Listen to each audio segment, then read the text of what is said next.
Frustrated US student. నేనేనండి frustrated US స్టూడెంట్ని. BTech అయిపోయింది, సంవత్సరం ఖాళీగా ఇంట్లో ఉన్నాం, ఏం చేయాలో తెలీదు. అందరు అమెరికా వెళ్తున్నారు, అబ్బా అమెరికా అనుకుంటా వచ్చాను. అమెరికా వచ్చా, ఏం చేయాలో తెలీదు. సిలికాన్ వ్యాలీ, NPU ఉన్నాయి రెండు, మాలాంటి వాళ్ళ కోసమే. వీసాలు ఇచ్చేసారు, వచ్చేసాం ఫ్లైట్ ఎక్కి. ఏం చేయాలో అప్పటికే తెలీదు. ఇక్కడికి వచ్చేసరికి అందరు పొద్దున్నే పాష్గా బ్యాగులు వేసుకోవడం, హుడ్డీలు వేసుకోవడం, షూలు వేసుకోవడం, ఎక్కడికో వెళ్తున్నారు. అబ్బో అందరు కష్టపడిపోతున్నారు అనుకున్నా. తీరా చూస్తే ఎక్కడికి వాళ్ళు వెళ్ళేది పాకి పనులకి. ఇల్లు కడగటం, పిల్లలకి స్నానాలు చేయించడం, అన్నాలు పెట్టడం, ఇవే వాళ్ళు చేసే పనులు. వచ్చేస్తారు మళ్ళీ పాష్గా అదే బ్యాగులు. బస్సులో వస్తారు, కొంతమంది కార్లలో వస్తారు, నెలకి 2000 సంపాదిస్తారు.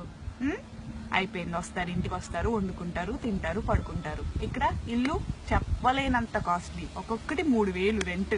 కట్టుకోలేరు, ఏం చేస్తారు? గొర్రెల్లాగా ఒక్కొక్క రూముల్లో 7, ఇల్లు మొత్తం 15 మంది ఉంటారు. సో 300 కట్టుకుంటారు. అంతమంది ఉంటే ఇల్లు క్లీన్ గా ఉంటుందా? ఉండదు. బగ్గులు అంట, అయ్యో కొత్త రకమైన పురుగులు ఇక్కడ వస్తాయి, బగ్గులు వస్తాయి.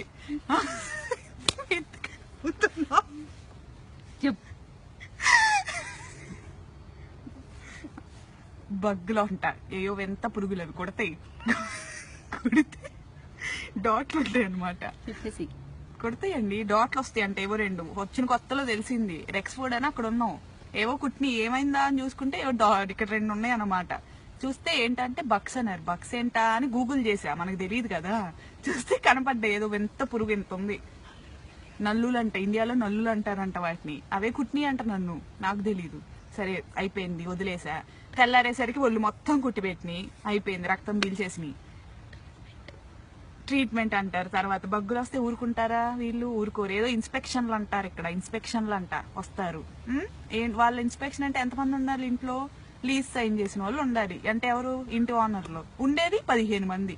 అందరు బయటికి రావాలి, ఎక్కడ వస్తారో తెలియదు, హోమ్లెస్ లాగా. ఇప్పుడు నేను కూర్చున్నా చూడండి, ఇదిగోండి, మాకు ఇన్స్పెక్షన్ ఉంది ఇంట్లో. ఎట్లా వచ్చా, ఇక్కడ ఉన్నా నేను.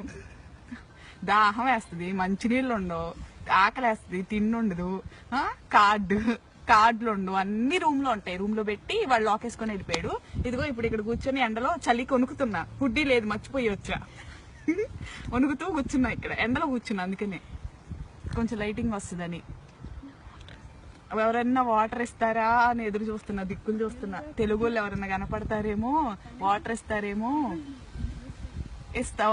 ఇస్తారేమో అని చూస్తున్నా. ఎవడో కనిపించట్లా, అందరు ఇళ్లలో రూమ్ లో లాక్లు వేసుకొని కూర్చున్నారు. సాయంత్రం దాకా ఇక్కడే చావాలండి, 4:30 దాకా. ఒక్కరోజు దొరుకుద్ది. నేను పాకి జాబే చేస్తున్నా, ఒక్క జాబు దొరుకుద్ది హాలిడే ఇంట్లో కూర్చోడానికి. అది లేదు. ఇదిగో ఇక్కడే దిక్కుమాలిన స్థితి. ఇక్కడ తెచ్చా నేను, చూడండి, ఇలాంటి స్థితిలో ఉన్నా నేను. ఎవరు వద్దండి, అమెరికా వద్దు, ఏమొద్దు, ఇండియాలో ఉండండి, హాయిగా బతకండి ఇండియాలో. ఇదే నా కంక్లూజన్. సెలవు.